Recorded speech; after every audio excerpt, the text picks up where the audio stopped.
in your information and said there was going to be some ban and suspensions certain visa applications from USA. Now, Papa we say there, me say even before Krana and Wabeto about no most powerful. Papa that TV see Donald Trump. Or you're the most powerful person on the earth as we speak. Na enra minya information we no. Na mi go so na mpanyfo bi di nkomo US age confirmation but na minya ye enti na mambo so no. But ye ba be pon show no e na ba be to dwa. This is a report from CNN. CNN say US suspending immigrant visa processing for 75 countries. Beshamo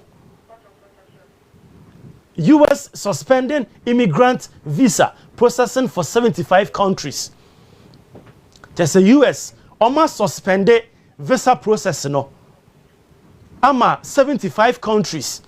Amai mako 75. Meba be tresa we ni nyina mu. But yan kan story ni nkwa ase kakra. Or say the State Department will use its long-standing authority to deem ineligible potential immigrants who would become a public charge on the US and exploit the generosity of the American people. State Department spokesperson Tommy Pigott said in a statement Wednesday, which was Enra. Yankan Yasini Yose. Immigrant visa. Baby at the red now, I'm marking. Shehonum Dima, maybe be trim in time in the red mark na afahono. Immigrant visa processing from these 75 countries will be paused while the State Department reassess immigration processing procedures to prevent the entry of foreign nationals who will take welfare and public benefits, he said. Now, yɛhwɛ amman 75 na ɔma suspend your processing visa no. Yɛhwɛ sa amman no.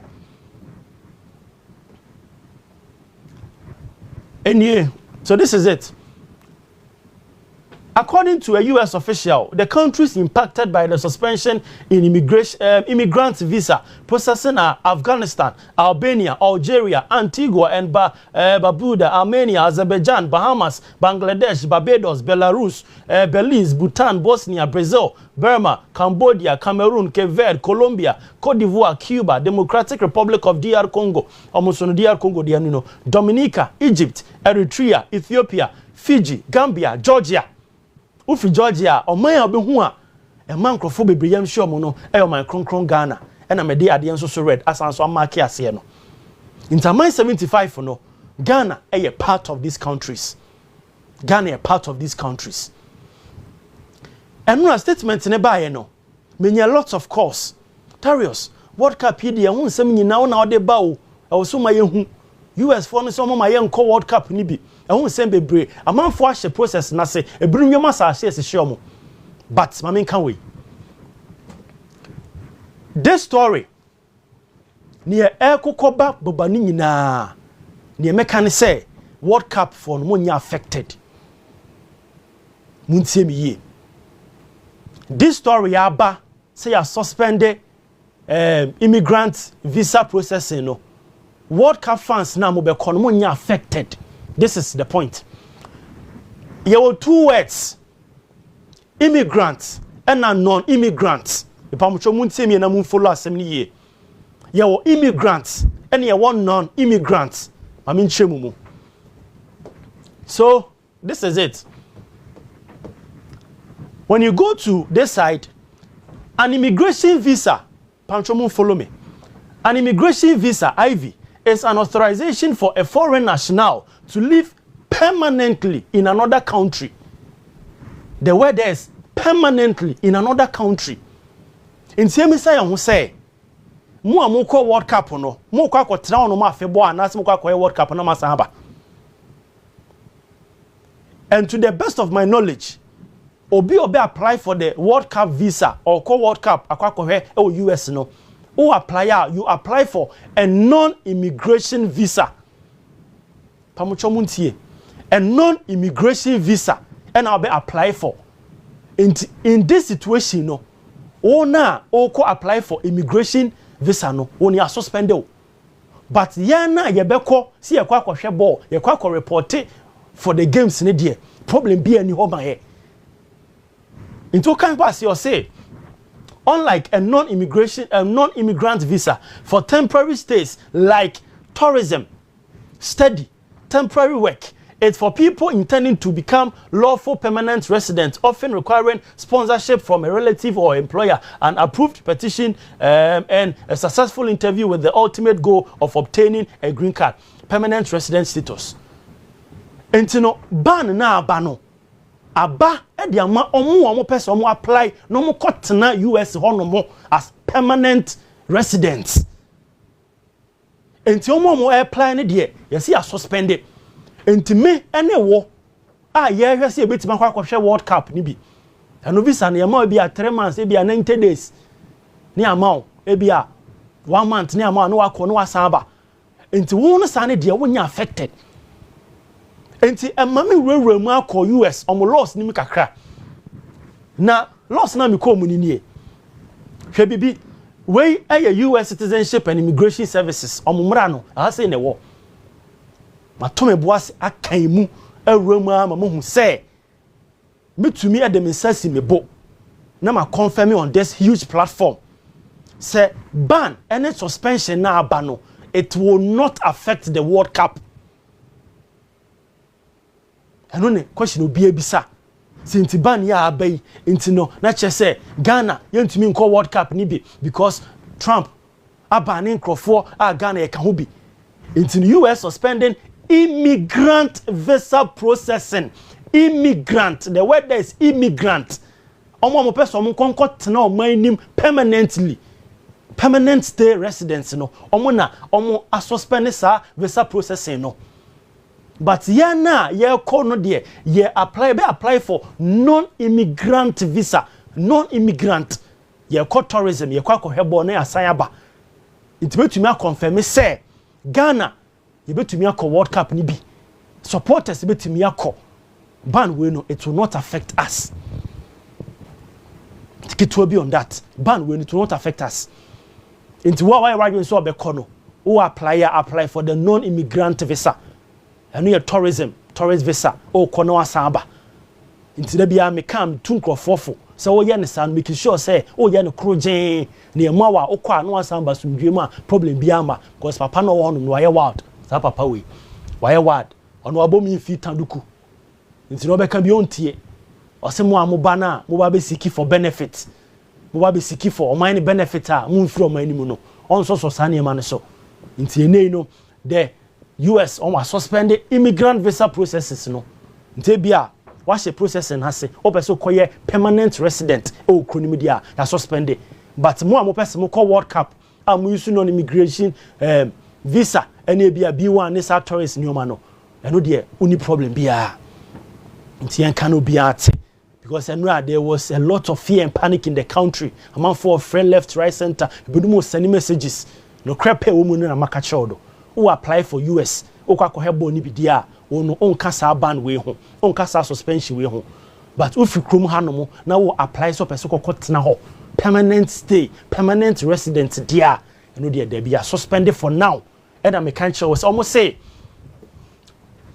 almost hwehwehwe ne mu answer in the statement nearby in you say immigrant visa processing from these 75 countries including Ghana no will be paused while the State Department reassess immigration processing procedures to prevent the entry of foreign nationals who would take welfare and public benefits into omutiri mu po panie Tommy Pigot on the kaye omutiri mu po panie be no ababa betena ho onu no a kro Ghana no on person obeko onu sort one mo na all benefit from oman no into no nationals who would take welfare and public benefits on this side ndo mo sia no kwan a on be se bi beto aso into no work for na person mo kono we it doesn't affect you people wa apply a kwesene wa apply wa de the bomb pie fan pie but tachiri the more document nye genuine what or ticket any genuine na what me dey atu anamon we it doesn't affect you ntine bia say wo fa bi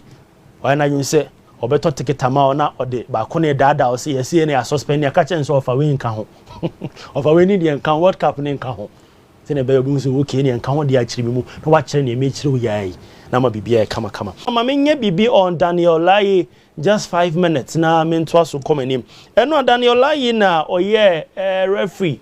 He was appointed by CAF so no in semi-final 2 game between Nigeria and a host nation Morocco. Now before the game no me can wan say Nkrofasha say ke kan sem bebre, especially the Nigerian brothers. Omo kire say Ghana and Nigeria yentemongo. There is always a huge rivalry between the omo. It's in common penny say obabedi game no. On the other side omo so there be with the West African brothers on be boye. Daniel Layi be boye. Na yetumi qualify kwa kobo final. So they were having a lot of thoughts. Enra game no sha ase no. Me ye modwen say mehwe game no throughout. Se na be ya me hu ne meka. Na ekowie ase na Nigeria lusu a. Se referee na mo lusu ye be ba beka no kre no. Se omo so performance na de omo koto am na mo ye ba beka no kre no wa ha. Na enra as usual on any day with team any obi bo na referee odi game no 1 2 3 errors because so na ulusu a o de be share referee no regardless o de be share referee no na enra after the game many Nkrofo didn't come. I spoke to some Nigerian journalists. 20% were fair, 80% were not. When I say they were fair, how much I say they lost based on their performance. And penalties ensure you'll be a game.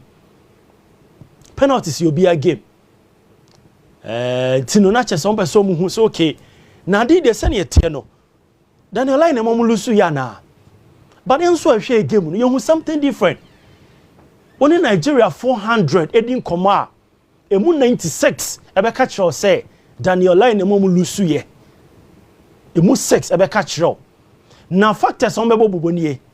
Omo chere say Kevin Bassey in the first half incident no on Ibrahim Diaz sa attack will be no de call here no omo chere say na nye yellow card but referee no e sheda ma yellow card say na be ya e be temi Kevin Bassey no on to me nko attack osibio e be san so aboni hu say na be ya Morocco for the ball na ba onko tackle biom tena Nigeria for na ka.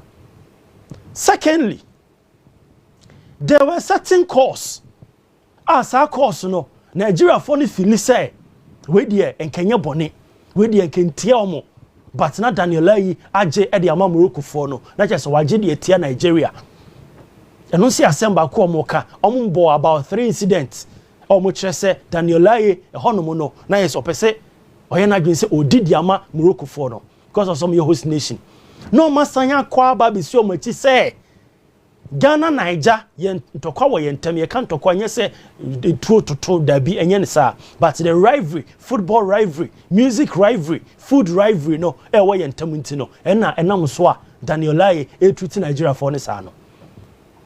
But this is my point. This is Angel Sports Live editorial here.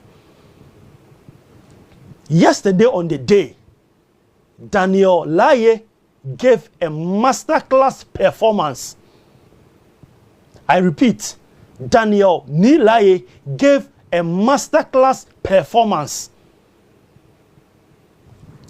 The fair Nigerians, so omo kan across Nigeria no, omo fa emotion ni sentiment en kasa no. Oni omo din koma, omo cho say Daniel Layi was bold enough. Daniel Layi was fair. Errors eka football ho. Errors ho. But ne me hu ye no. So be kasa Daniel Layi ye errors a Bakumienu bi there were certain calls bi a na was say nkontia Morocco be dey me kan krepa na was say nkontia Morocco e no gitia Nigeria e no dey me hu ye e wo ho but the entire game there was no point abeka say we there Daniel Layi said that say o sisi Nigeria for na Morocco win there be unsa sometimes referee be the game a utumi hu ni clear ni gestures ni demeanor enene how oni place the crop kasa when ebi etia Nigeria omo kone so how oni ombe kasa no won sampa referee die wa ama ye but on the day Morocco phone bibi na nya he will stand firm akone ho no Diaz this is not what you are supposed to do Ashraf Hakimi no I will not tolerate this from you omo sha se na there was an incident bi Victor Osimhen erashe call referee ni so or Rashiko Daniel Lai so. Emma Daniel Lai Ekachani say, look, Osimhen, Victor, about top football. I will not tolerate this behavior from you. Emma ne church and him running intia. One ye bobini into a jibobino or church Osimhen, and Osimhen at 10 1 That is who a better and a quality and a top referee omoye. Oko EP onimo mo Anthony Taylor. Ene Mark Priest mo ombeka chirel. This is what you are supposed to do. Or frail ba on tiasia. No amount. This was the incident. Thank you so much, production, my idea. Daniel Lai actually said, I will not tolerate this behavior. You are a top player. You play top football, top level. And to know, won't TBBRC come to me, I will explain. But I will not tolerate this behavior from you. And yes, I'm here Ghana Nintina me for 1 year. Ghana referee koye and so. Makachro say, or ye 2 errors do a game ni. That one ain't. But the entire game in dear, Daniel Lai, he gave a masterclass performance. That is it. And I know dear, baby, I'm in there, then say, game no call penalties. Penalties near koye no, and they decide then you win ye. Ne mama make say, Morocco ko share offside goal, and no boon any goose no jay. Nigeria say go be, and na referee no, just say katasumu mwaso, or call lines man or va crash on koye na, go no, clean or see on. There was nothing like that. Baby, I see. I can confidently say, yeah, you share boni be any fair journalists, fair Nigerians are almost for sentiment and ye jumano. Omo kase ampa referee die odi boni ye enye referee na momu lusu ye. Oh, na che say enyo no ene momu lusu ye. Na che say ampa. Omo mo kanu kren de omo kanu kre. Oh.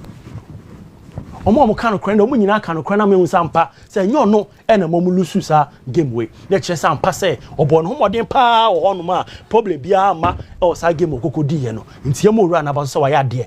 Wate Ghana nim. Wate African referees in Susu nim because host nation are all bono and on the normal day obediam host nation am obiakas oh but there was nothing like that. Ni ekotia Morocco no ogitia omo ni ekotia Nigeria no ogitia omo ni also on call for play on no or call for play on na manfo oka say there was an incident and I was saying konje penalty ma Morocco. No me sa video no na me explain ka crunch mo. Eno na ebinu mo ka say na mo kra mo nyai there was an incident call enu obunani go so enu nie. This incident according to the laws of the football bo we na nye penalty. Bo na nye penalty. Ntinka sa incident we no enka oje penalty ma Morocco for na enka be ka say Daniel Lai was biased because we call contrary with the laws of the game.